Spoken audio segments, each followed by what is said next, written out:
Hello, hello, hello, hello, hello, hello. Am I back? No. Okay, well, I said a lot of important things that you guys did not get to hear. What's up, Wing Chun? How's it going? Hey, Casey, I'm glad you could join. What's up, Losh? Glad you're here. What's up, Hope? Uh, yep. Feel bad for you that you had to spend your birthday at the DMV. I hope you had some cake afterwards. And happy birthday to Hope. Everyone say happy birthday. What's up, Nikki? How's it going? Sunnyside. Um, who else? What's up, Benjamin? How's it going? Rude Noise. Hey, how are you doing? What's up, Psyduck? Hey, Malik. All right, Sal, how's it going? All right, let's get started real quick because I have to go right after the stream. So there will be no stream next Monday, okay? No stream next week because I will be on vacation. I will be in Italy eating some pizza or filing a police report because I've just been robbed. One of those. Check the Discord. You made fan art. Oh, Sal, you did? All right. I'll check it on a little bit later. So don't forget, no stream next week. Kick the mugger in the balls. All right. I think if I see a mugger or a pickpocketer, like, I'll just, or someone approaches me, I'll just yell really loud.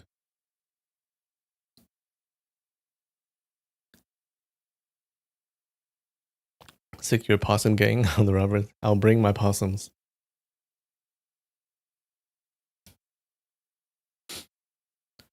All right. So no Wordle or Semantle. But I got this. Okay, you can't tell from the cover, but I think it's jelly beans. I feel jelly beans. In Italian.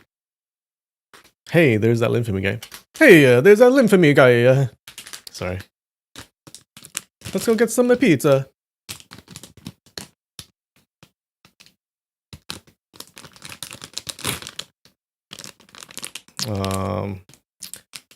That was double layered.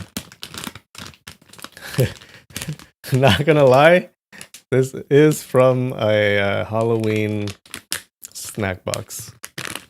Yeah, from the Tokyo Treat Halloween snack box. It is jelly beans. Oh, what is this? Could this be lemon? It is lemon. Yum. I should talk like that in restaurants. I don't want them to kick me out of the country. Get your Vietnamese ass out of here. You racist Vietnamese ass. All right. Purple. What do you think this tastes like? What is the flavor? What? It looks pink, but it's actually purple. It looks pink on screen, but it's actually purple.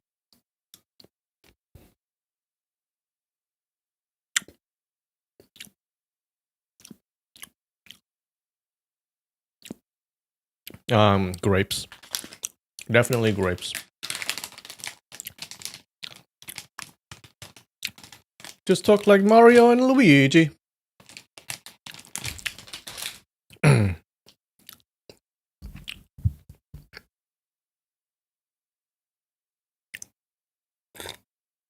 Grapes are good. Grapes are magnifical. All right, guys.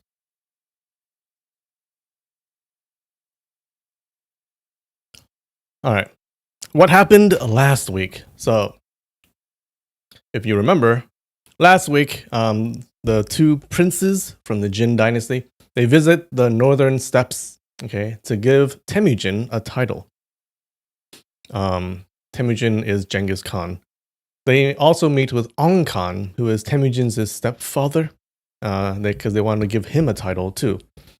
So they're having a party or whatever, a feast, and Ongkan, okay, the stepfather, he really respects Temujin, but he kind of insults his own son in the process. He insults his son. His son's name is Sengam.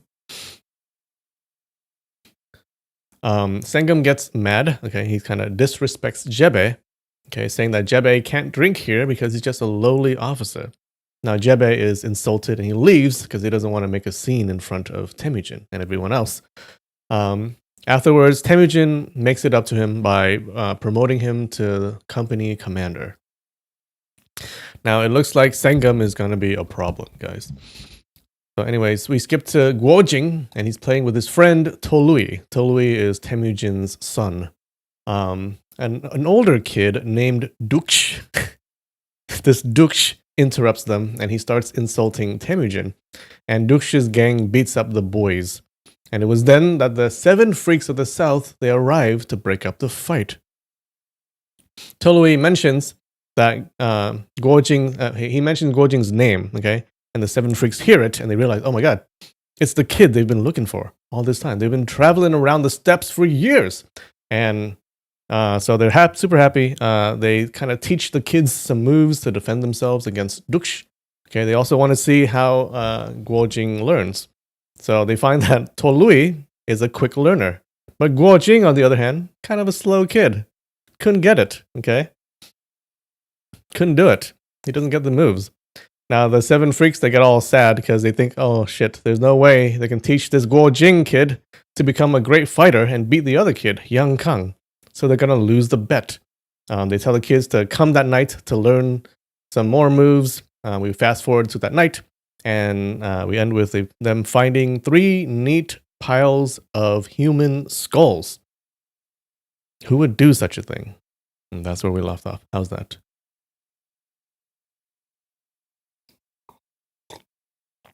You feel like you're playing the video at 1.5 speed? Let's get through this. Let's do it. Let's go. Let's do it. Let's do it. Let's get to the chapter.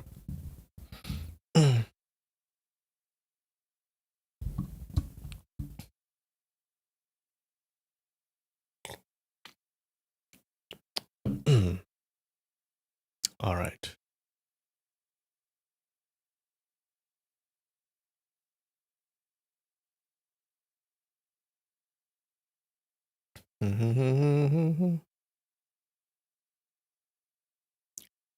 Screen.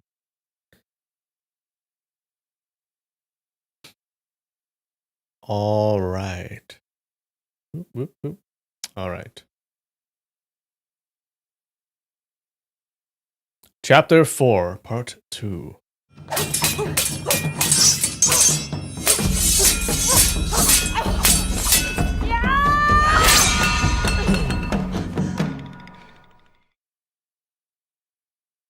All right, let's read this at 2 times speed. No, just kidding. I'm gonna do normal speed. All right, so here's where they find the 3 piles of human skulls, all right?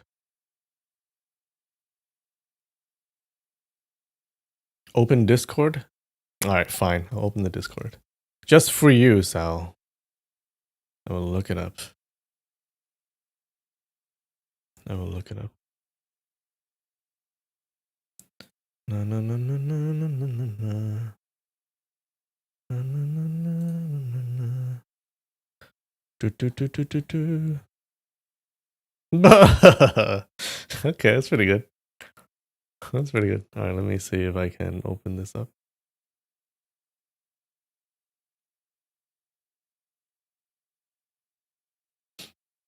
So this is Sal's fan art. That's my cup. Oh no, I don't have the cup right now. No, I have this. That's my cup, guys. That's pretty cute. Thanks. Thanks, Sal. I like it. I like it. Gonna have to put that cup in the dishwasher, though.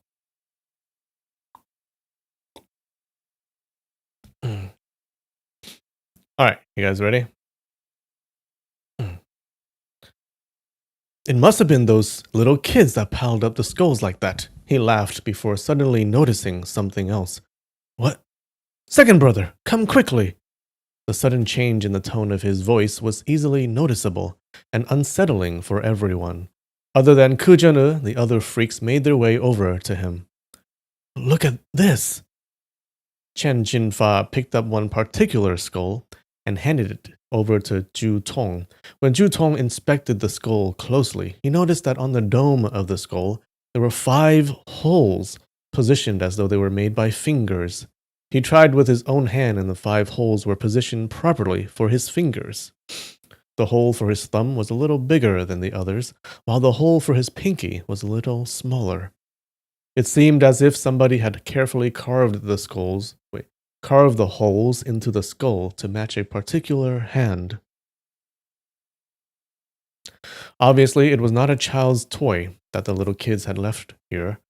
Ju Tong's expression changed dramatically. He bent over and picked up 2 more skulls and discovered that they also had these holes in them. Ooh. What's up, Lady Koi? How's it going? Okay. Since you didn't hear, okay, there will be no stream next week. No stream next Monday, because I will be on vacation. I will be in Italy. So, letting you know. You're sick? Oh no. I hope you get better soon.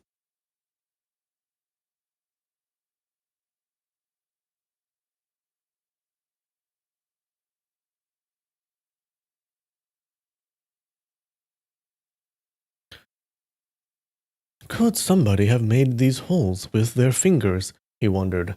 But there had not been anybody in the world with martial arts skills so powerful as to be able to smash holes through bone just using fingers. With this realization, he was rendered silent and awestruck.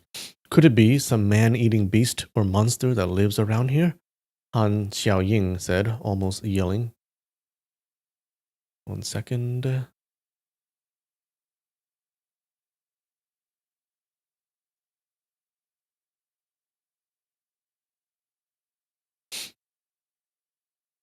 That's right. It must be a monster, Han Baoju concurred. But if it is some beast, then why would it, or could it, put the skulls in such neat piles? Chen Jinfa asked, deep in thought.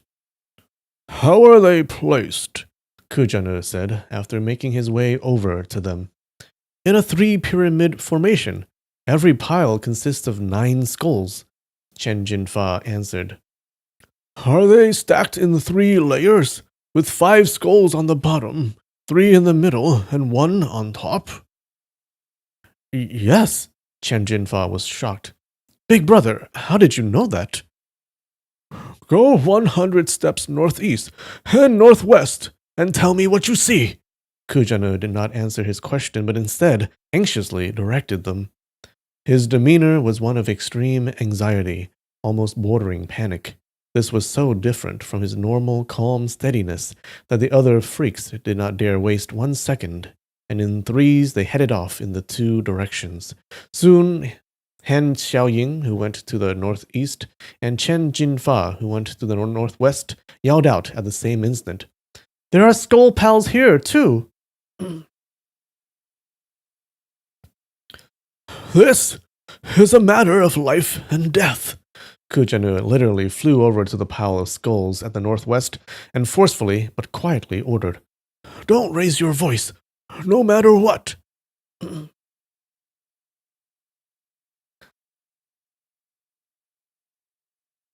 Gladiator? Oh yeah. I am gonna go to the Colosseum. Are you not entertained? I bet everyone does that. I'm not gonna do that. I bet everyone there does that. Not gonna be the typical tourist. American tourist.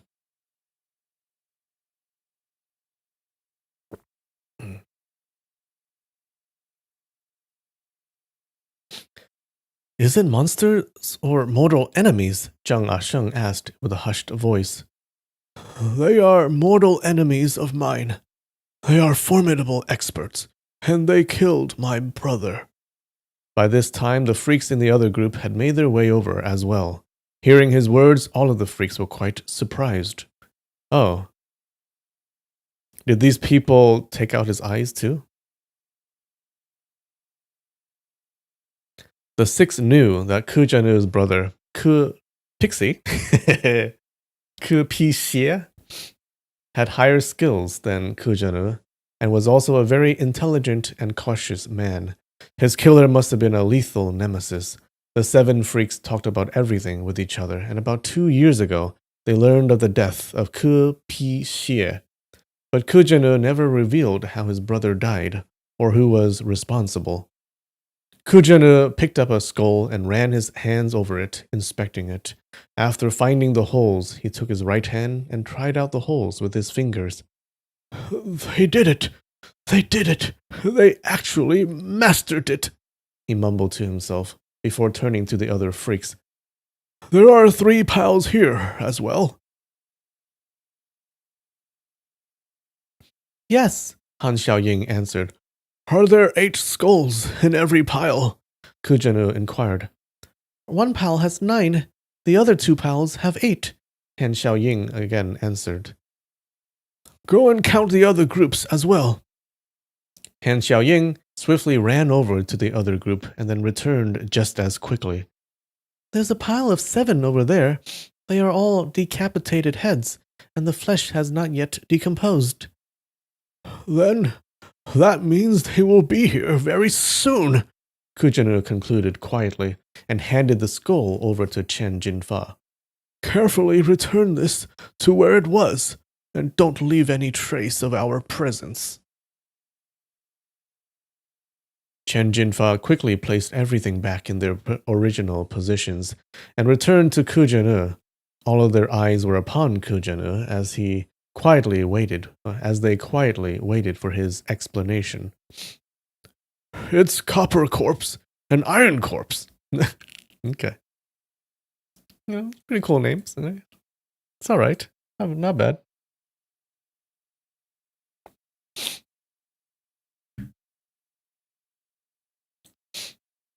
Kujanu looked as if he was looking up at the sky, and his face twitched continuously.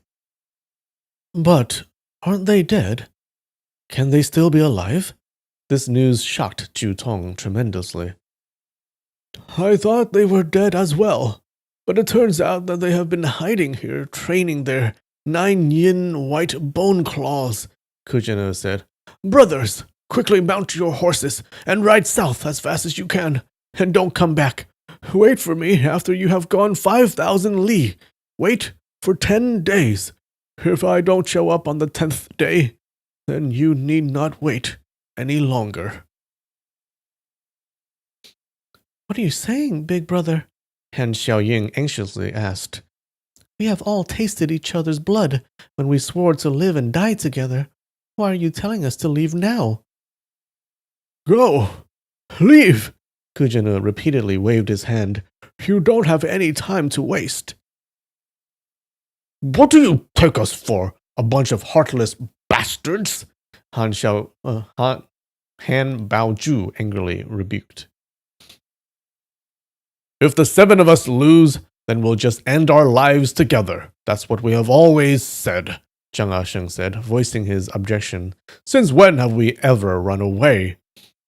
These 2 possess incredible martial skills. Now that they've mastered the 9 yin white bone claws, the 7 of us are definitely no match for them. Why stay here and waste your life for no reason? Kujanu protested. I think he's given up a bit too early, guys. Sup, Rita? Glad you could join. The other freaks knew how proud Kujanu was, and that he would never admit defeat. When facing a master like Chu Chuji, he would still throw caution to the wind and fight with abandon. To hear him talk about these 2 people like this, it could be inferred that their power was something beyond comprehension. In that case, let's leave together, Chen Jinfa proposed. They condemned me to a life of suffering, but that I can deal with, Kujanu coldly replied. However, I have to avenge what they did to my brother. Share the blessings, share the hardships, Nen Shiren declared. He never says much, but he need say nothing more. Kujanu thought about it. He knew that his sworn brothers and sister were people who valued honor and would never consider running to save their own lives. The words he just said were based on his worry for their lives, and he now realized that they bordered on being offensive to them.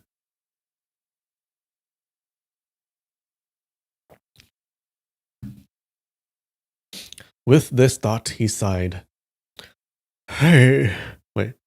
Hey, all right. If that's the case, then please be careful, he said. Copper Corpse is a man, Iron Corpse is a woman, and they are husband and wife. They are called the Twin Killers of the Dark Winds. About 2 years ago, the two of them were just starting to train the 9 Yin White Bone Claws. They killed a lot of innocent people. My brother was invited to join an expedition against them, so he sent someone to inform and invite me to join it. However, at that time the 7 of us were in Shandong and Hebei provinces looking for Li Ping. We'd just found some clues about her whereabouts. It seems that some years back, someone saw a military commander and a pregnant woman in man's clothes shouting and screaming in the streets. That woman was seemingly mad and shouted that she wanted to kill that commander for killing her husband. They were on their way north, so it must have been Li Ping and Duan Tiande. I couldn't just leave and join the expedition, especially since we'd finally found some clues about where Li Ping went. When we were up north, we lost track of Li Ping and Duan Tiande. That was years later, before we found out that Li Ping was in Mongolia and had given birth to Guo Jing. Last year, in the spring, a messenger came to tell me that my brother had been killed in the expedition against the twin killers of the Dark Winds. It was also that messenger who informed who the twin killers were, and where they came from, and what styles of martial arts they practiced. I knew that I would be unable to avenge my brother then, and decided not to tell you, and we continued our search for Guo Jing.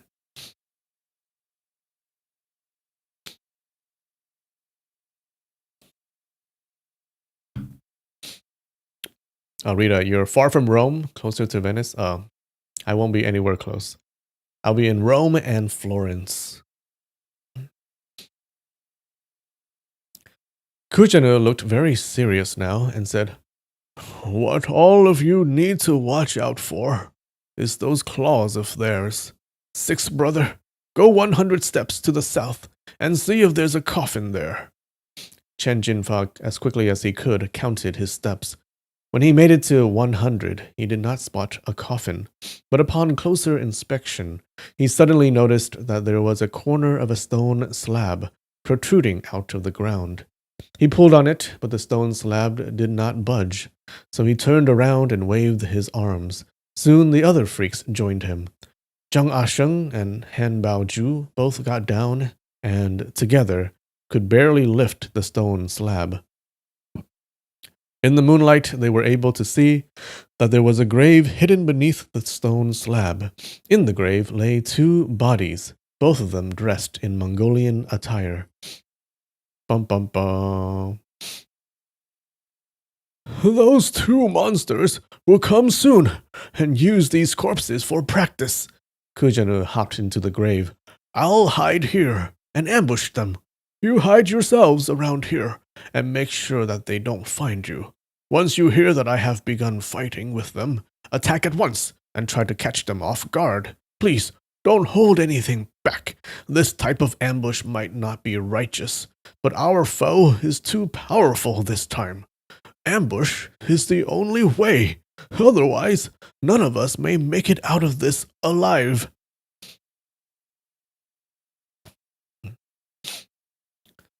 The other freaks listened intently to his every word. They are also extremely attentive and intelligent. They will spot even the slightest trace of disturbance from far away, Kujanu continued. Put the stone slab back, and just leave a small slit for me. The 6 freaks nodded and gently placed the slab back where it had been. Afterwards, they grabbed their weapons and hid inside bushes and behind trees in the area immediately surrounding the grave. Seeing Kujanu worry like that, like she had never seen before, Han Xiaoying was worried as well as curious. When she looked for a hiding spot, she made sure to find one close to Zhu Tong.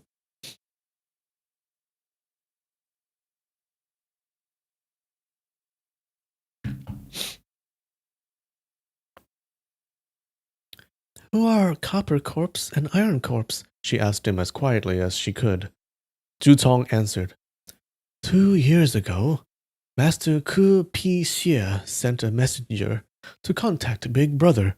Big Brother was afraid the news would leak out and asked me to go with him to talk to that messenger.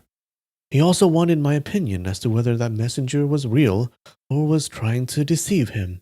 According to that messenger, Copper Corpse and Iron Corpse are disciples of the Lord of Peach Blossom Island in the Eastern Sea. Han Xiaoying softly interrupted. Disciples of Peach Blossom Island?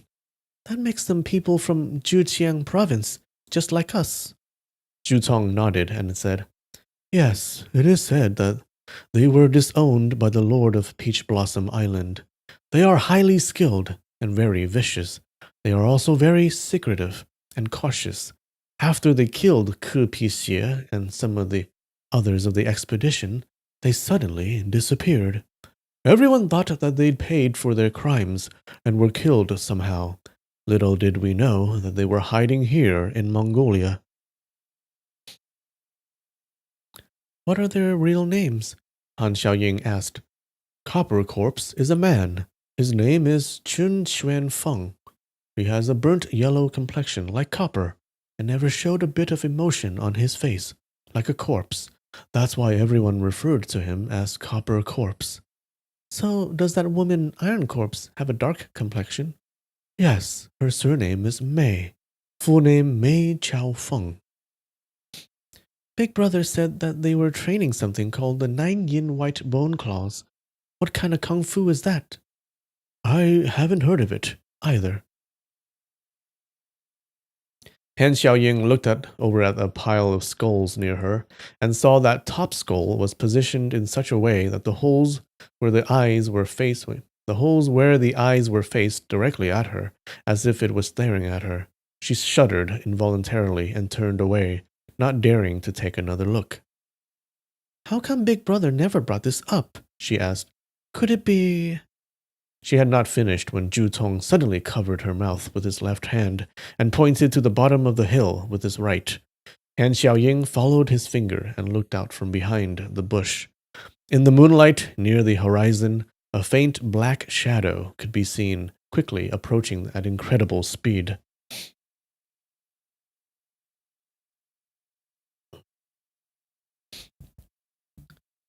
I should be ashamed, Han Xiaoying reprimanded herself. I was too busy talking to Second Brother and did not watch for the enemy.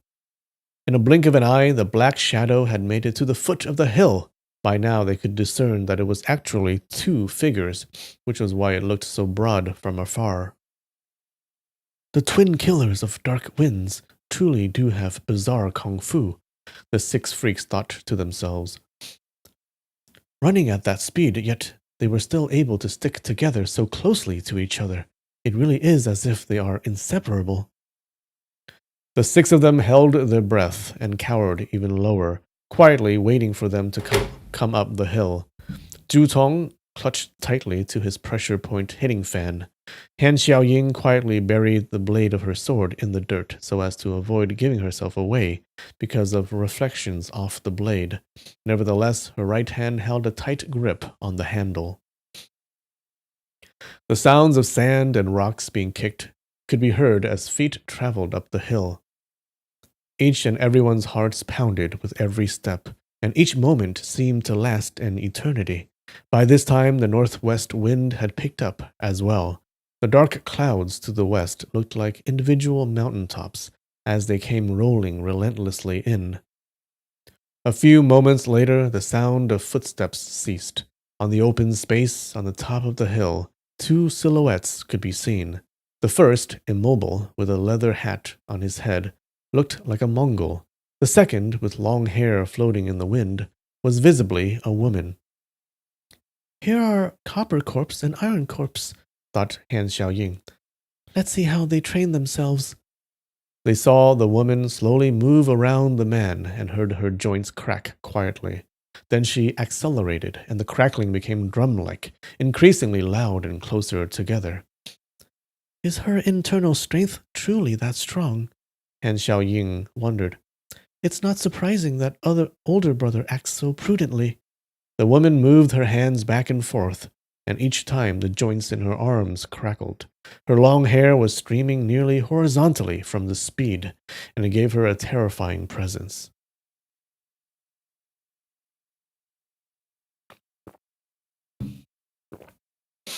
Han Xiaoying felt a chill in her heart, and the hairs began to bristle on her body.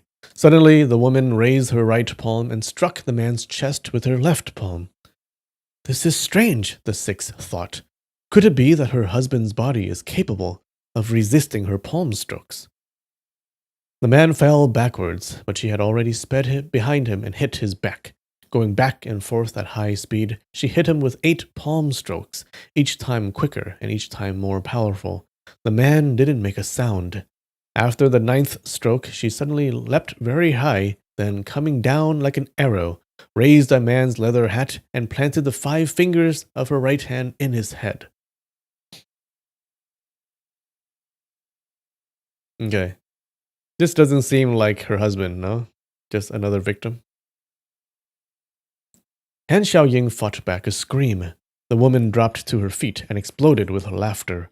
The man, who had collapsed on the ground, didn't move. She stretched her hand, spotted with blood and brain matter, and examined it in the moonlight, still laughing. She turned her head, and Han Xiaoying saw that her face, although a little dark-skinned, was rather pretty, and she seemed to be about 40 years old. The six now understood that the man was not her husband, but had been captured as a living target for the purpose of her practice. The woman must be Iron Corpse, Mei Qiaofeng. She stopped laughing, stretched out her hands, and tore at the man's clothing. In the north, where the weather was extremely cold, everyone wore thick leather coats. Yet she tore these very resistant clothes as if they were paper, without any effort. Then she plunged her hand into the poor wretch's chest, and withdrew the internal organs one by one, which she examined attentively in the moonlight. Afterwards she threw them on the ground. Even from a distance, the six could see that all the organs, heart, lungs, liver, spleen, had been completely destroyed.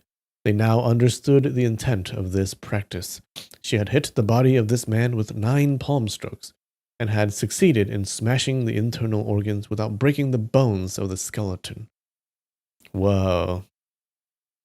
By examining the damaged internal organs, she could see the progression of her strength. Very angry, Han Xiaoying wanted to attack immediately. She raised her sword ready to attack, but Zhu Tong silently restrained her. For the moment, the magical hands scholar thought, Iron Corpse is alone. Although she seems dangerous, the 7 of us should be able to make an end of her. If we get rid of her first, it will be easier to take care of Copper Corpse later. We would be absolutely incapable of facing the 2 of them at the same time. But Copper Corpse might be hidden, ready to fall on us unexpectedly. Older brother knows well the habits of these 2 monsters. It's better to follow his instructions and wait for him to launch the first attack.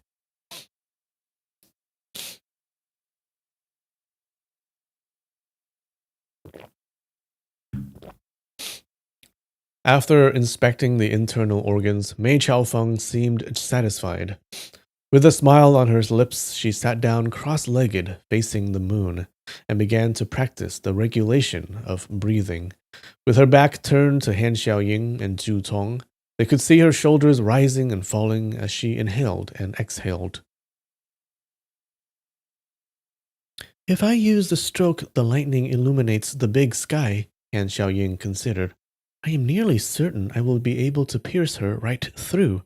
But if I miss my stroke, our entire plan will be compromised. She was unable to decide what to do, and her body trembled. Zhu Tong didn't dare move either. He felt a trickling sensation down his back as he broke out in a cold sweat. Raising his eyes, he noticed that the black clouds coming from the west had covered half the sky, like a sheet of rice paper that someone had spilled ink on. Inside the dark clouds, lightning flashed, increasing the anguish and fear in the hearts of the 6 freaks. The thunder roared dully, as if it was suppressed by the thickness of the clouds. After practicing the breathing exercises for a period of time, Mei Qiaofeng arose. Then she dragged the dead man behind her towards the grave where Kujanu was hidden. She bent down to raise the stone slab. Uh-oh. Here it comes. What's going to happen? The 6 freaks tightened their grip on their weapons, ready to attack her as soon as the slab was removed.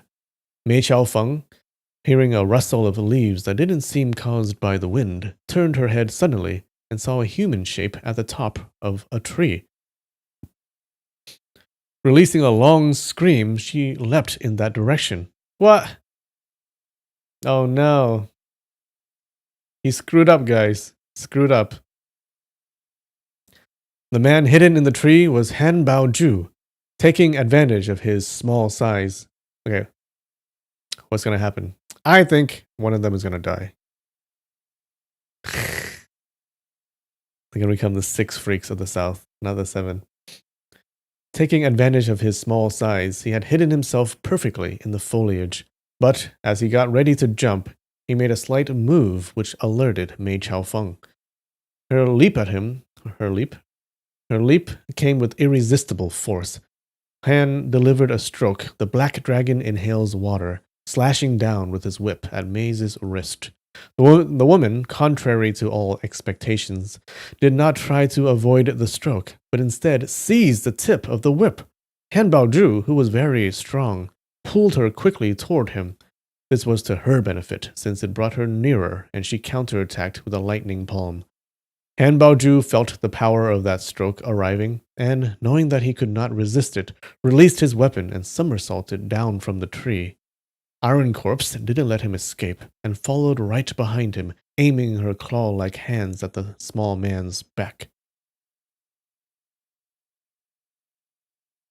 He seemed to feel an icy breath on the nape of his neck, and made an extraordinary effort to move faster.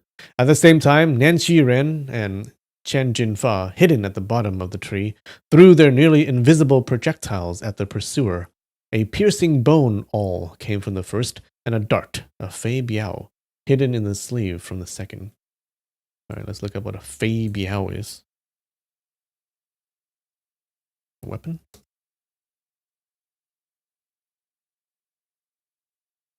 Oh, a kunai?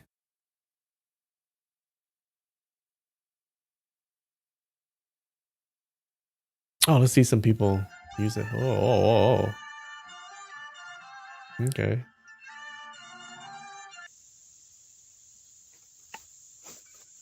Wow. Amazing. Oh shit.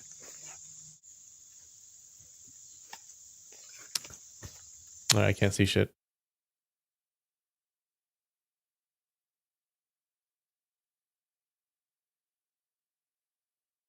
Not Facebook. Ooh.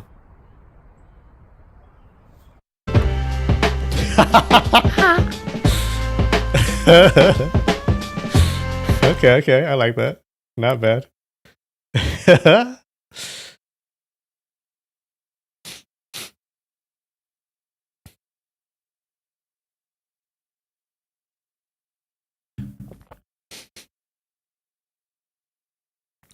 She swept them away with a flick of her left hand, while her right hand tore off a piece of clothing from the back of Han Baoju.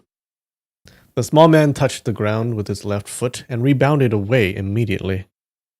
However, Mei, as agile as wind, was already in front of him. All definition? Oh shit. It's just a projectile weapon, isn't it? It's another projectile weapon. What do you want from me? How should I explain it?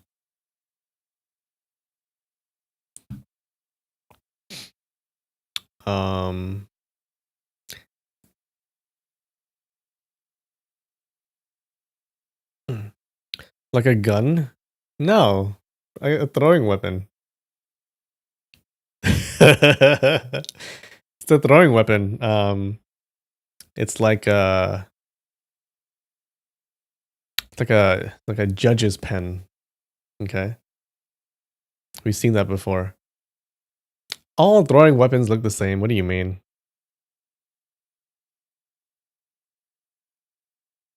It has a sharp point at one end and a point that is not sharp at the other end.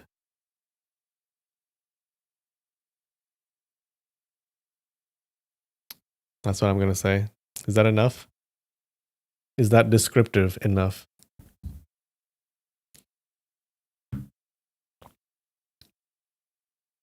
Let me know. Am I wrong? It doesn't have a sharp? Ah, fuck. This is not fair. I don't know all weapons.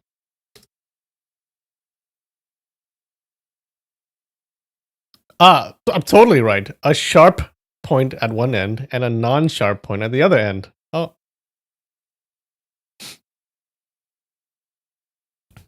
Judge's pen weapon.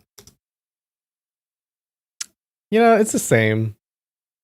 It's basically the same. Okay, this end is the same. Okay, this other end has a little wooden thing, whatever. Yeah, basically. It's an ice pick. Yeah, that's what I said, an ice pick. A pointed tool for marking surfaces, for making small holes. I didn't say ice pick. You know why, Nikki? You know why? Because it's not an ice pick. It's an awl. Hello? Do you see the word ice pick anywhere here? Look. Yeah, I'm gonna search for it, okay? Let's search for an ice pick. Oh, can't find it. Can't find it. Not on the page. Looks like an engraving tool. But the key is it's not actually a weapon. They just use it as one. Oh. Well, if you use something as a weapon, it becomes a weapon. What can I say? Alright, fine. I'll take the L. You guys are a tough crowd.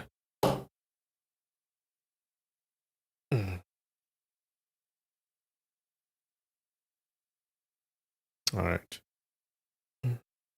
Yeah, the microphone can be a weapon. It is my weapon. Alright. We'll save that song for another day, okay?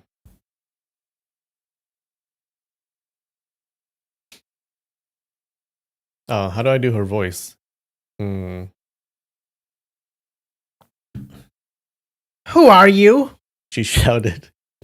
What did you come here to do? At the same time, she planted 10 fingers in his shoulders. Han felt the lightning flash of pain, as if 10 iron awls had suddenly pierced his flesh. He sent a kick towards Iron Corpse's stomach that she avoided while delivering a stroke with her right hand, nearly breaking his ankle. Barely escaping from her, he threw himself to the ground and rolled to clear himself. As Mei was about to trample him, a heavy black rod struck her foot. It was Nan Shiren, the wood chopper of the southern mountains. Okay, Nan Shiren is a wood chopper. Abandoning Han, Mei Chaofeng quickly moved back to avoid the rod. In an instant, she found herself surrounded by enemies. A scholarly-looking man, holding an iron fan, tried to hit the vital points on her meridians, while a girl handling a sword attacked from the right.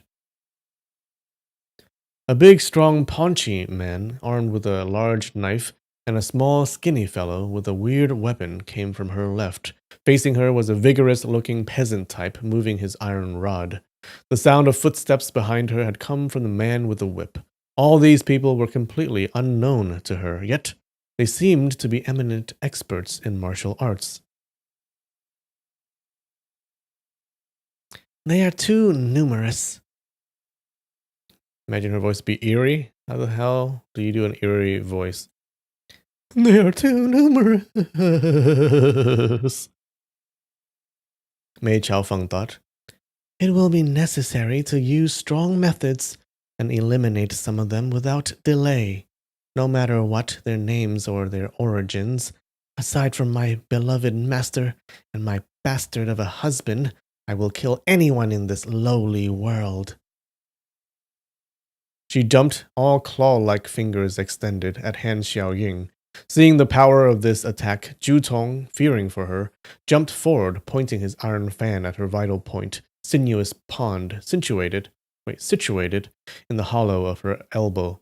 However, it didn't seem to bother her. She stretched out her right hand, while Han Xiaoying defended herself with the stroke, white mist on the stream, with the intention of hitting her arm. But Iron Corpse turned her wrist, trying to catch the sword with her bare hands, as if she didn't fear the blade. Han Xiaoying was afraid of this and moved back. At this moment, the fan of the scholar accurately hit her sinuous pond acupoint.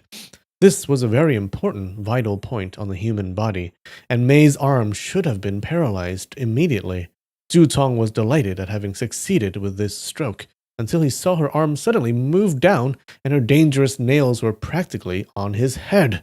He moved back at the last moment and escaped death by a hair.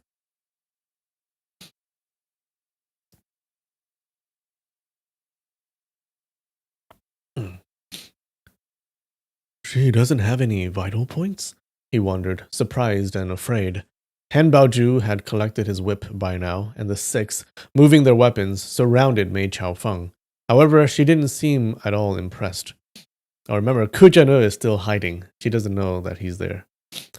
Her bare hands, with which she tried to seize their weapons, appeared as efficient as claws made out of steel. The freaks were particularly worried, since it seemed that their adversary's nickname was not exaggerated. Iron Corpse appeared to have effectively a body of iron. She had just received 2 strokes on the back inflicted by the weighing scales of Chen Jinfa without apparently causing her any injury. They knew that she had succeeded in pushing the resistance of her body to an extreme. Apart from the sharpened tip of Zhang Asheng's large knife and the sword of Han Xiaoying, she seemed to not fear any of the other weapons. She didn't even try to avoid them. Her only desire was to attack. She increased speed and seized Chen Jinfa's arm, who was too slow trying to escape. The other 5 moved quickly, but were too late. Mei, with a violent stroke, pulled a piece of flesh from his arm. Oh shit. All those that practice the iron body technique, Zhu Tong thought, must possess a nodal practice location, which is impossible for them to protect using this technique. This point is particularly vulnerable, and a small touch is sufficient to severely wound or kill them. Where could this shrew's nodal location be? He bounded to the right, to the left, moving the fan, trying to successively touch the meridian point meeting of the 100 on the top of the head, the point screen of the spring on the throat, then the point tomb of the mind in the hollow of the navel, followed by the point hollow of the middle on her back.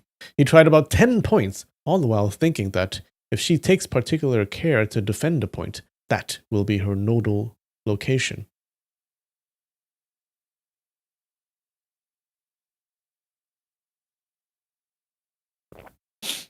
The significance of his back-and-forth movements didn't escape Mei Chaofeng. Lowly scholar, she shouted, my technique is perfect to the point that I don't have a nodal location. She struck and seized Ju's wrist. Although surprised, this man fortunately had a quick mind and agile hands. Before Mei could plant her nails in his flesh, he had pulled back his wrist and slipped his fan into his adversary's hand while whispering, "Careful, there's poison on the fan." Suddenly feeling a hard object in her hand, Mei Chaofeng, speechless and afraid of the poison, threw the fan to the ground. Zhu Tong used this opportunity to escape and moved several steps back.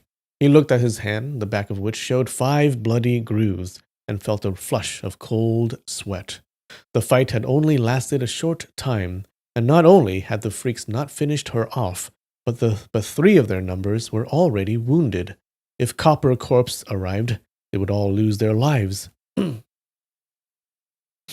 Asheng, Han Baozhu, and Chen Jinfa were already quite tired and covered with sweat.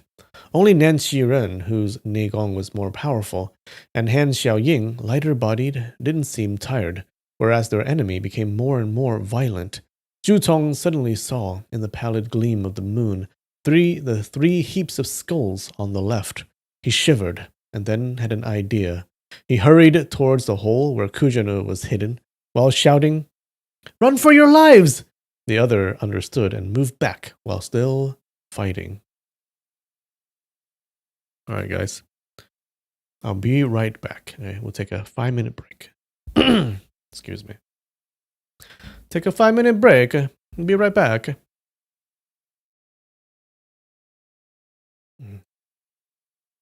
Alright, we are back. Let's do this. Alright, so Zhu Tong is leading her towards the hole where Kujana is hiding. Let's see what happens.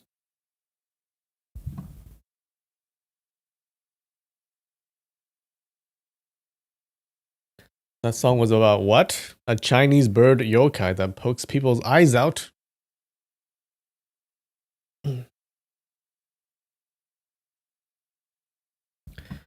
"Bastard children from nowhere," Mei Chaofeng sneered. "You wanted to trap me here, but now it is too late to run away." She rushed after them. Nan Xiren, Chen Jinfa, and Han Xiaoying did their best to engage her, while the 3 others united their strength to raise the slab of stone. It was just in time, because Mei Chaofeng had seized Nan Xiren's iron rod and was moving her claws in the direction of his eyes. "Come quickly and help us," Zhu Tong shouted. He pointed his finger upward and made gestures with his other hand, as if calling for the help of someone hidden on the heights. Surprised, Mei Chaofeng couldn't stop herself from raising her eyes. Ah, the old trick. Works every time. Has it worked every single time we've read about it in a Wuxia novel?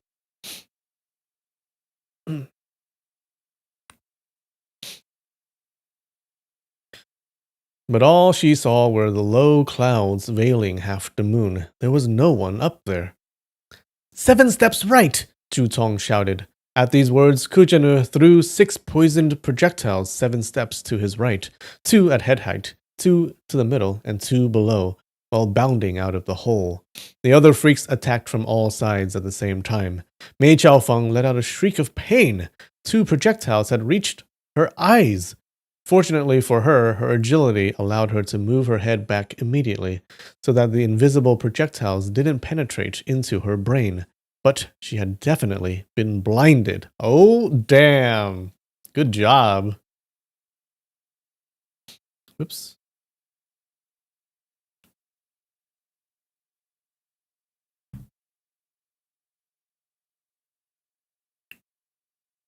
Give me 1 sec.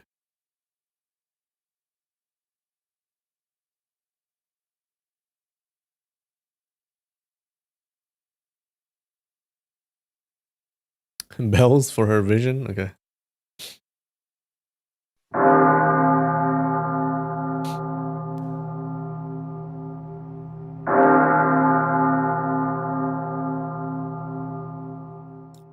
Feeling pain and rage. Oh no.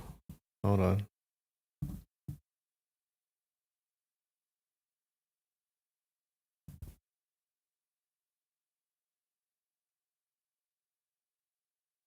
What happened to the camera? Ah.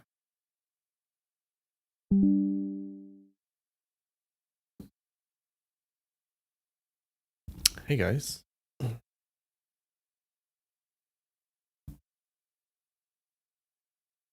Yep.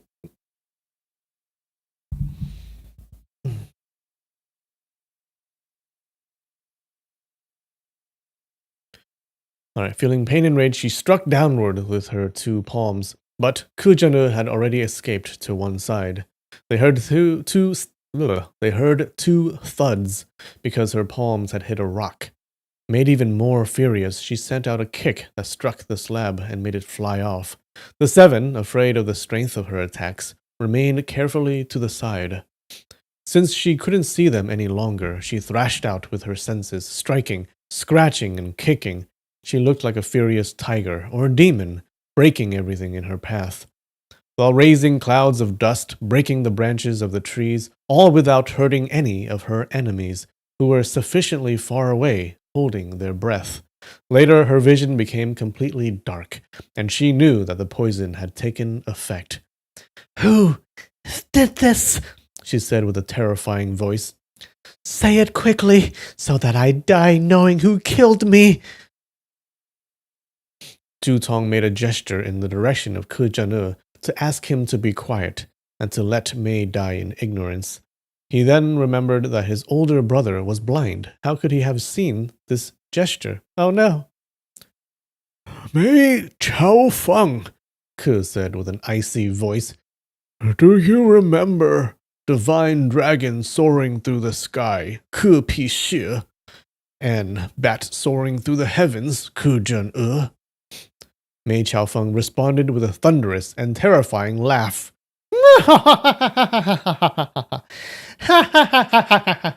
"So, old bastard, you didn't die. You're the one that used the poisonous projectiles, aren't you? Have you come to avenge divine dragon soaring through the skies' death?" "Precisely. Since you haven't died yet, that suits me well." Mei sighed and stayed silent. The seven freaks remained on guard. At that moment, the moon was nearly hidden by the dark clouds, and everyone felt the insidious and penetrating cold. Mei Chaofeng stood immobile like a stone statue, her hands alongside her body, and the moonlight reflecting off her sharp nails. The strong wind that blew from behind her raised her long hair. Han Xiaoying, who was in front of her, saw blood oozing from her eyes.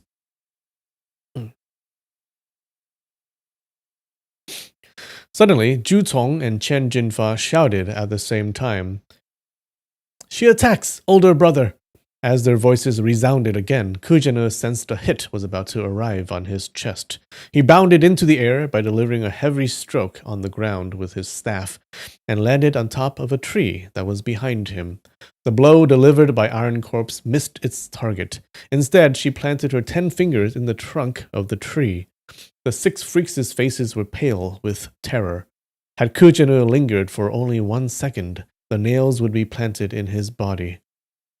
How would he have been able to escape alive?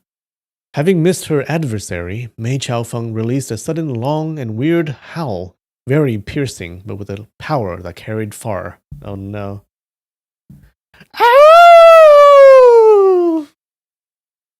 Oh shit. Is she calling her husband? How unfortunate, Zhu Tong thought. She calls her husband, Copper Corpse, for help. Quickly, he shouted. Quickly, he shouted. It is time to finish her. He mobilized all his energy into his arm and heavily hit Mei Chaofeng's back, while Jiang A-sheng raised a big stone which he brought down on her head. Iron Corpse, who had just lost her vision, didn't yet know how to protect herself by using her hearing, like Ke Jian'e. The big stone, while coming down, made a noise that she could hear, and she quickly avoided it. But she could not avoid Zhu Tong's stroke. Even though she had trained her body for extreme resistance to acupoint strikes, the scholar not only had quick hands, but also strong ones. She felt a stabbing pain in her back.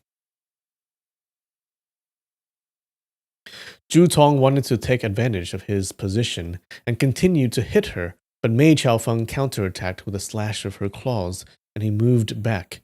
Just as the other freaks got ready to step in, they heard a long howl coming from far away. Ooh! It had the same tonal quality that May had used a while ago, and it gave them the creeps. Shortly, a second howl was heard, but this time a lot nearer. Oh no. That person moves quickly, the seven thought, alarmed. Be careful, that is Copper Corpse, Kujano shouted. Oh no, a second one. How are they going to beat him? Han Xiaoying ran over and looked down the hill. She saw a shadow approaching at a quick pace, howling. Mei Chaofeng had adopted a defensive stance, no longer attacking. She concentrated her internal energy to arrest the progress of the poison in her body, while waiting for her husband's arrival to help destroy the enemy. She got a whole pack? No, just her husband. Zhu Tong made a sign to Chen Jinfa, and the two men hid themselves in the brush.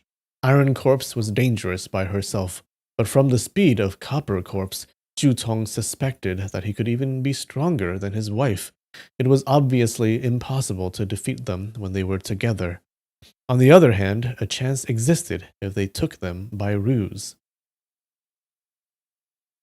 Yeah, they could threaten the wife, right? Suddenly, Han Xiaoying uttered a shriek of surprise. Ah! Ah! She saw in front of the running shadow another smaller silhouette that was also climbing the hill. This silhouette moved more slowly, and because it was small, no one had seen it before. She watched more attentively and saw that it was a child. Guo Jing, certainly. Oh no! What are you doing here? Oh shit. He's coming here for the meeting that he was supposed to come. Oh no! Not a good time.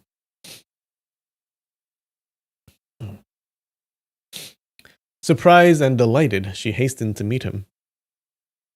She was not very far from him, and the downward slope was easy to descend, but Copper Corpse, a remarkable expert in lightness kung fu, was gaining on him quickly. Han Xiaoying hesitated. I am not skilled enough to face Copper Corpse, but the child is going to fall into his hands. How can I not help? She accelerated and shouted, Quickly, child! Run faster! Seeing her, Guo Jing uttered a yell of joy, unconscious of the imminent danger that threatened him. For years, Zhang Asheng had been secretly in love with Han Xiaoying, but never dared express his feelings towards her. Seeing her running into terrifying danger, he feared for her safety and sprang forward to catch up and protect her. Is he gonna die? On top of the hill, the other freaks had stopped attacking Mei and observed the slope of the hill, keeping their invisible projectiles concealed, ready to intervene.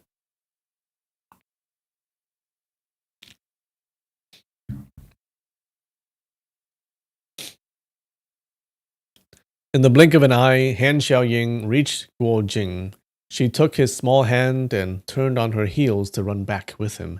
They had hardly started when she felt Guo Jing's hand slip from her grip. The child uttered a loud scream. Ah! Chun Xuan Feng had grabbed him from behind. Han Xiaoying turned around with an agile move, and using the sword stroke, the phoenix nods its head, feinted towards the enemy's left armpit. Then, moving to the side, raised the tip of the sword for a quick and precise thrust, aimed at his eyes. It was the very essence of the sophisticated technique of the sword of the Yue maiden. Chun Xuanfeng took the child under his left arm, parried the stroke with his right, deflecting the blade. He followed with a palm stroke to push the skiff while following the current. The young woman retracted her weapon and moved away, but the arm of Chun Xuanfeng suddenly seemed to lengthen by half a foot. Han Xiaoying, who originally had the impression that she was outside of his range, was reached and struck on the shoulder. She fell to the ground. He can lengthen his arm?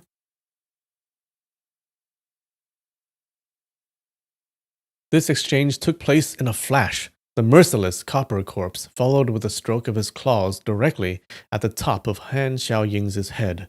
The 9-yin white bone claws was a dangerous and cruel technique. Oh no! Zhang Asheng sacrifices his life, I think. and cruel technique which destroyed flesh and broke bones. The stroke could not fail to penetrate the skull of the young woman. Zhang Asheng was some steps away and understood the danger.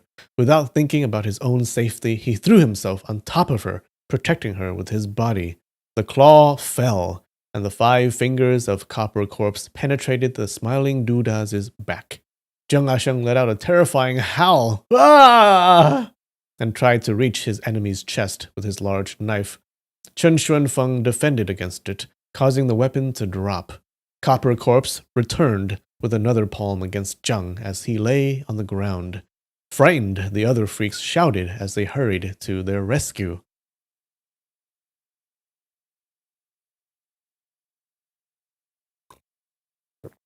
Did he die? I think he's dead, right?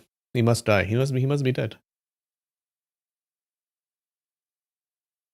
My shrew! shouted Chen Xuanfeng.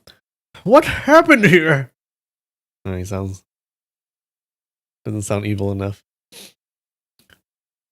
They destroyed my eyes, Mei Chaofeng replied with anger while leaning against a tree. If you let one of them escape, my bastard husband, you will deal with me.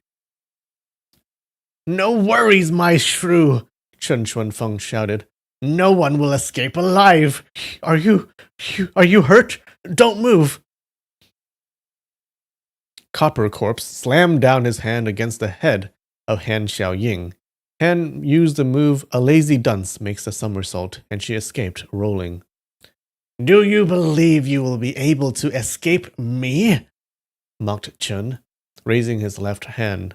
Zhang Asheng, severely wounded and confused, haven't died yet, saw that his beloved was in danger of being killed.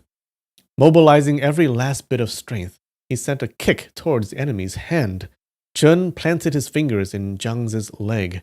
Zhang, goaded by the pain, straightened up and wrapped his arms around his aggressor. Chen caught him by the neck, wanting to throw him far away, but the smiling Duda, fearing still that he would hurt Han Xiaoying, stubbornly refused to release him. Copper Corpse gave him a violent blow to the head that stunned him. The butcher fainted and his grip relaxed. The intervention of Zhang had given the young woman enough time for her to jump to her feet and take the fight to Chen. She didn't dare approach him closely and was content to whirl around the enemy using her lightness technique.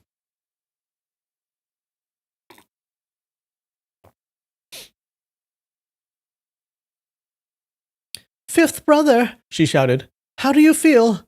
She had made 2 whirls around Chen when the others arrived and joined in. Zhu Tong and Chen Jinfa immediately threw their invisible projectiles. Copper Corpse was surprised to see so many enemies of this strength. We are in the middle of the deserted steppe, he thought. Where did these expert fighters come from? My shrew, he shouted. These skilled people, who are they?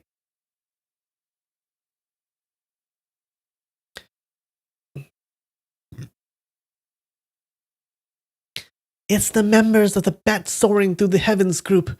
The leader is the brother of Divine Dragon Soaring Through the Sky. Good. A group of bastards we've never met. Never mind. We will kill them anyway. Fearful of his wife's injury, he shouted. And you, my shrew, are you seriously wounded? Tell me at least that it doesn't threaten your life. Hurry up and slaughter them, Mei Chaofeng shouted furiously. I am not dead yet. Seeing his wife leaning on the tree and not coming to lend him assistance, Chen understood then that, in spite of her usual stubbornness, she was seriously injured. Worried, he hoped to eliminate the enemy as soon as possible and take care of her. At this moment, 5 freaks were surrounding him. Only Ku Zhane remained aside, ready to intervene at any time.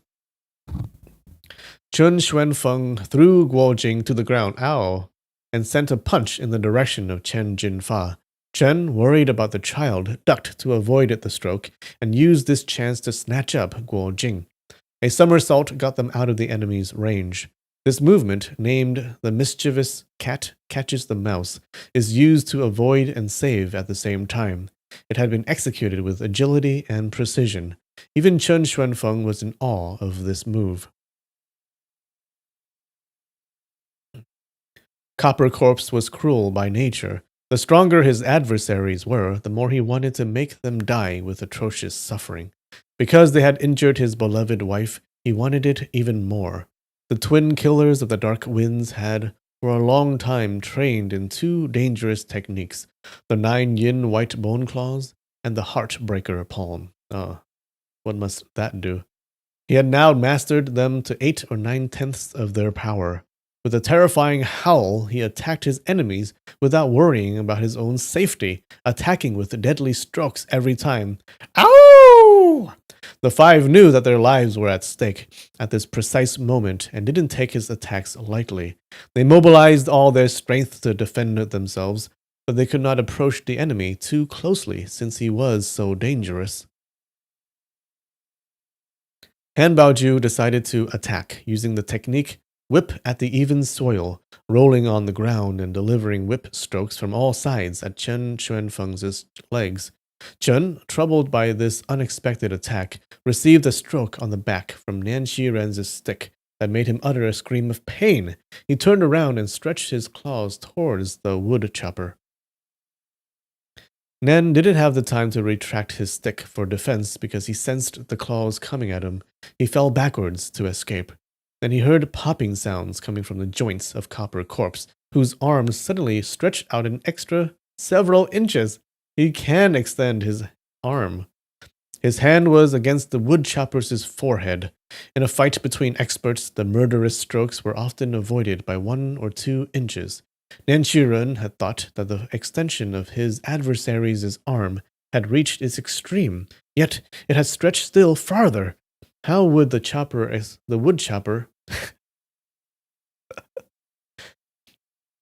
that a tongue twister?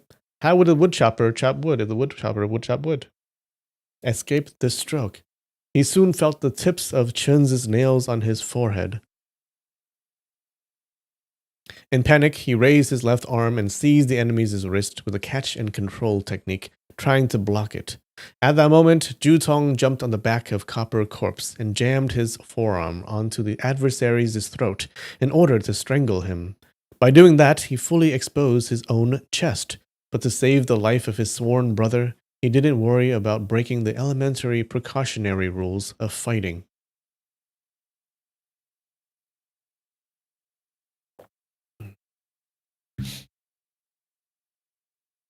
At this moment, when the lives of the fighters were held by a thread, thunder sounded and the clouds covered the moon completely. It was total darkness. A person couldn't even see the fingers of his own hands, and a heavy rain started to fall. They heard the sound of 2 crunches and a plunk. Chen Xuanfeng had just broken the left arm of Nan Shiren, and at the same time had given a stroke from his elbow to Ju Tong's chest. Ju Tong felt a terrible pain that forced him to stop the pressure on his enemy's neck and fall backwards. Copper Corpse, close to suffocating, stood to one side, catching his breath. "Move back, everyone!" Han Baoju shouted in the blackness. "Seventh sister, how do you feel?" "Silence!" replied Han Xiaoying while moving several steps. Astonished by the sounds of the movements made by his friends, Kujanu asked, "Second brother, what happened?" "The darkness is total," Chen Jinfa answered. "No one can see anything." "So the heavens come to help us," Kujanu thought, delighted. The 7 freaks, 3 of whom were severely injured, were thinking that they had just lost the first part, but now dark clouds had covered the sky, and it was raining heavily. Each of them kept their breathing silent, and no one dared a move. The extremely fine hearing of Kujanu allowed him to recognize that the breathless man that was standing 7 or 8 steps away from him on the left was not one of his brothers. Damn, he can make that out in the rain? He's pretty good. He immediately threw 6 poisoned projectiles in that direction. Chen Xuanfeng sensed the arrival of the invisible projectiles and jumped into the air. He was indeed very strong, and because of it, he succeeded in avoiding all 6, while at the same time determined their source. Without making a sound, he suddenly leapt, all claws extended towards Ku Zhen. Ke heard him, briskly moved to the side, and attacked with a stroke from his staff. For him, there was no difference between day and night. Since Chen Xuanfeng couldn't see anything, his power was greatly impaired. The two men were now on an equal footing. After about 10 exchanges, Copper Corpse had the impression that his enemy was attacking from all directions, without knowing for sure if his own strokes were directed in the proper direction. It was like living in a nightmare.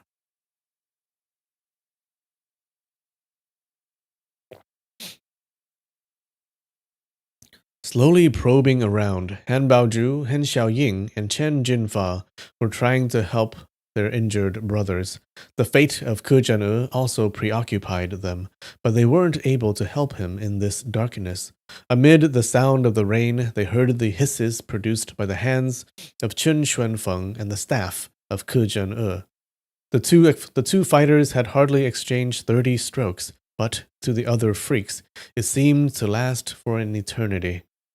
Suddenly, they heard 2 strokes, and Copper Corpse started screaming in pain. He had been struck by the staff.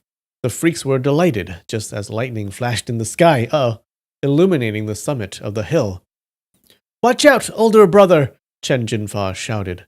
Chen Xuanfeng had benefited from this instant of vision to orient himself. He advanced, concentrating his energy in his left shoulder, and suffered, without flinching, the staff's strokes.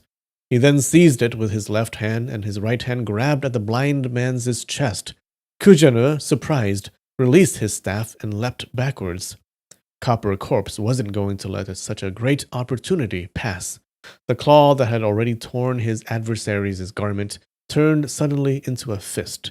Without a single movement of his body, Chen's arm stretched and delivered a stroke loaded with internal energy to the blind man's chest, and he was propelled violently backward. At the same time, he threw the blind man's staff like a javelin. Oh no. All these gestures were executed with smooth continuity.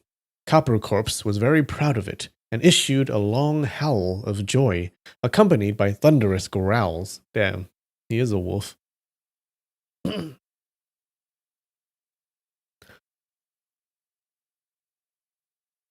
During another lightning flash that illuminated the area briefly, Han Baozhu saw the staff flying towards his older brother. Conscious of the danger, he lashed his golden dragon whip, causing it to wrap around the projectile and make it fall.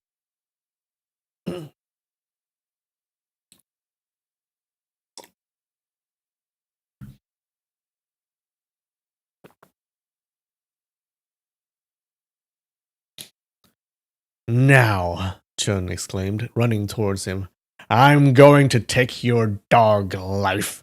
Carried away by his impetus, he stumbled on something that felt like a body. He bent over and grabbed it. It was a small boy, Guo Jing. "Let me go!" the child shouted. Oh no. Then a new lightning flash illuminated the area. Guo Jing saw the face of the man that held him in the air, a sallow face with a menacing look. He was so frightened that, instinctively, he drew his dagger and plunged it into the man's body, right in the middle of the navel, until he could push it no further. Oh shit! Does Guo Jing kill him? Good boy. Nice work. Chen Xuanfeng let out a terrifying howl and fell backwards. In the technique that he used to make his body invincible to the strokes, the vulnerable nodal location he'd chosen was situated precisely in his navel. Even though Guo Jing's dagger had an extremely sharp blade, even a simple knife, if struck in this place, would have been fatal to him. This was the reason that, during a fight, he took every precaution to protect this part of his body. When he seized the child, he didn't feel that he was in a danger to him. After having caught him on the flank of the hill a little while ago, he knew that the youngster surely didn't know any martial arts. However, as the proverb says, it is the good swimmer who drowns, and it is on flat land that the cart reverses itself. Who would have predicted that this dangerous expert was going to lose his life at the hand of a small, weak, and ignorant boy?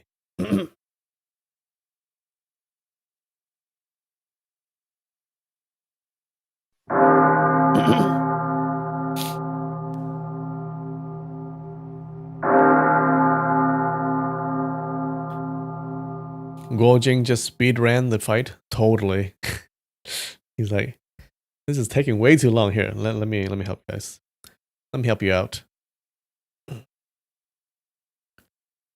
After fatally injuring Copper Corpse, Guojing remained petrified, standing still without knowing what to do. He seemed on the verge of crying, but didn't dare let himself go. Hearing her husband's long scream, oh, did he scream? Mei Chaofeng hurried, stumbled, fell, and crawled to reach him. My dear brother, she shouted, how are you? Oh, yeah, wait, he's not dead yet. He's about to die. It is done, my little sister, he mumbled. Hurry, flee, before you. I am going to avenge you, she croaked. I will miss you, my little sister. I cannot take care of you anymore. And with those last words, Chen Xuanfeng died. Good brother, I will miss you too. Don't leave me. Han Baoju, Han Xiaoying, and Chen Jinfa, taking advantage of the first glow of the pre-dawn, rushed to the attack. Mei Chaofeng had not only lost her vision, but she felt her head spinning from the poison's effects.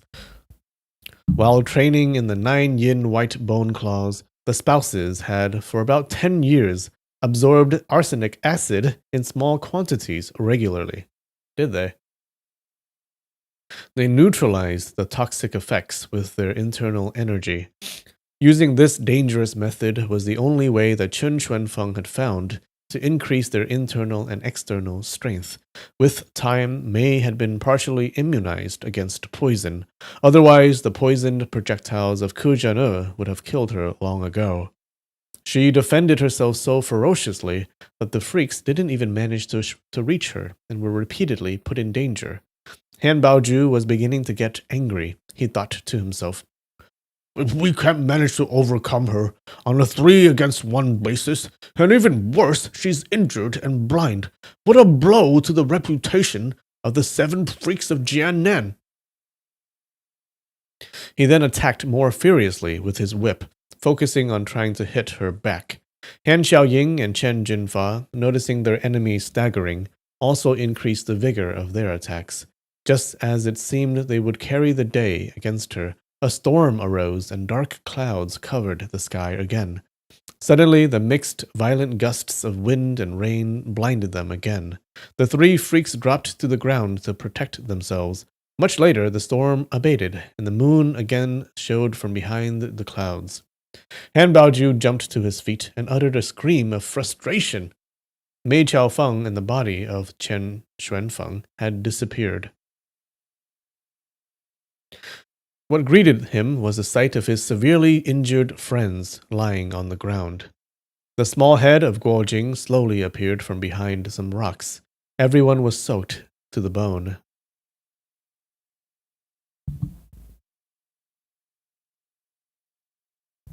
One second.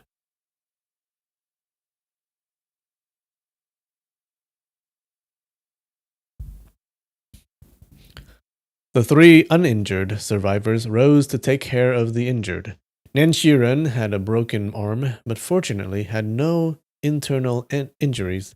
Ku Zhan and Zhu Tong, whose Neigong was powerful, were not too affected either, even though they had been hit by several strokes from Copper Corpse. However, Zheng Asheng had been hit 2 times by the 9 yin white bone claws, and also received a deadly stroke to the head. He was conscious while still not dead, but his life was on the line. Seeing him close to death, the 6 collapsed in sadness, especially Han Xiaoying, who knew very well that the fifth brother had been in love with her for a long time. But she was a bit of a tomboy, enjoying martial arts above all else, and had little to do with matters of the heart. Zheng Asheng, for his part, laughed it off the whole time. They had never admitted to any feelings. Thinking of how he had thrown himself under the enemy's claws to protect her, she hugged Zheng, sobbing.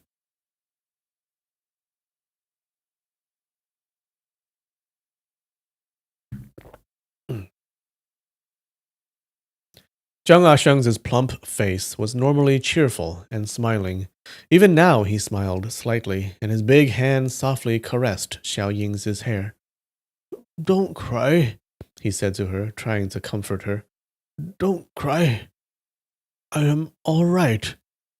"Fifth brother," she said while hiccuping back her sob. "Do you want to marry me?"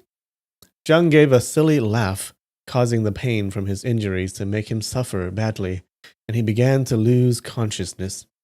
"Fifth brother," she continued, "I assure you that I already consider myself your wife. I won't ever marry anyone else. After my death, we will remain together for eternity." "Seventh sister," mumbled Zhang, "I have not taken good care of you. I am not worthy of you." "You always took very good care of me," she sobbed. "I always knew it." With his eyes full of tears, Zhu Tong asked Guojing, "When you came here, was it to learn martial arts from us?" "Yes," the child answered. "Then you must obey us from now on." Guojing nodded his head.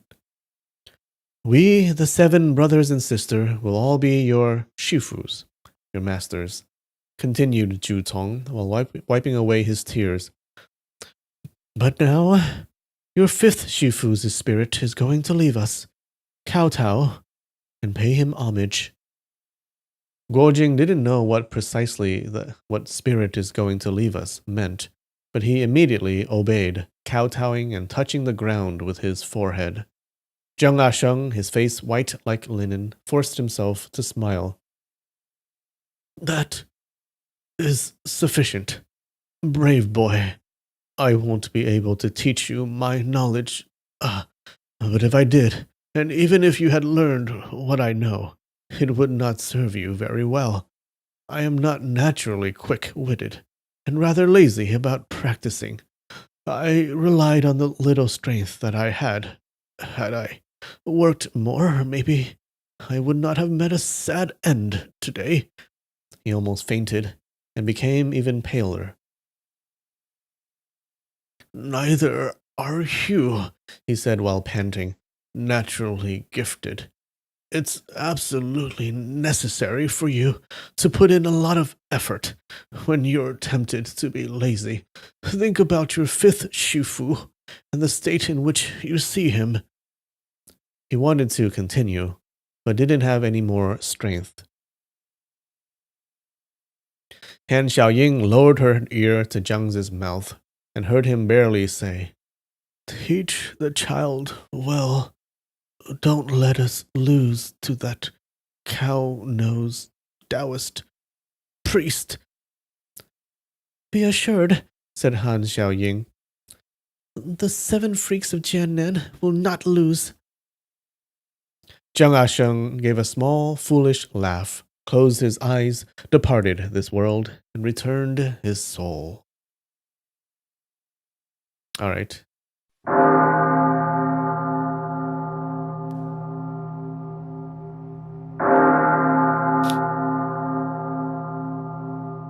Sal, you're pretty tired? Oh, we're almost done with the chapter. Almost there. The 6 freaks broke into sobs. Since they had become sworn brothers, a very strong bond united them. During the past years searching for Li Ping and her son, they had lived day and night together. And now, at this moment, one of them had tragically died in this foreign land. How could they not be overwhelmed with grief? After having cried themselves out, they dug a grave and buried Zheng Asheng. When they finished, they erected a big rock to mark the place of his grave. By then, the sun had already risen. Chen Jinfa and Han Baoju left to search for visible clues that could lead them to Mei Chaofeng. After the storm, the sand showed no traces of her passing, and it was impossible to know where she had gone. They extended their search for several li around the mountain, but came up with nothing. In the steppe, Zhu Tong said, I imagine that this woman can't go very far. The poison projectiles should have taken effect by now, and she will probably die somewhere. Let's take the child back home first, and take care of our injured. After that, third and sixth brother and seventh sister can continue the search. All agreed and shed some more tears while saying farewell at the grave of their deceased brother. Bum bum bum. All right. We made it. We did it, guys. Did you guys like that? How are you all doing? That was a good old chapter. I like that. A lot of fighting. We were introduced to a villain. She's probably going to be back at some point, I imagine. And she's not going to be happy. Oh, she's going to be quite mad. Yeah, and then one of the 7 freaks died. Oh no. But now Guojing is under their patronage or under their mentorship. Yeah, they're his masters now. So they get to teach him. Let's see what happens. How fast will he learn? Or how slow? Song in 2 weeks? Yeah.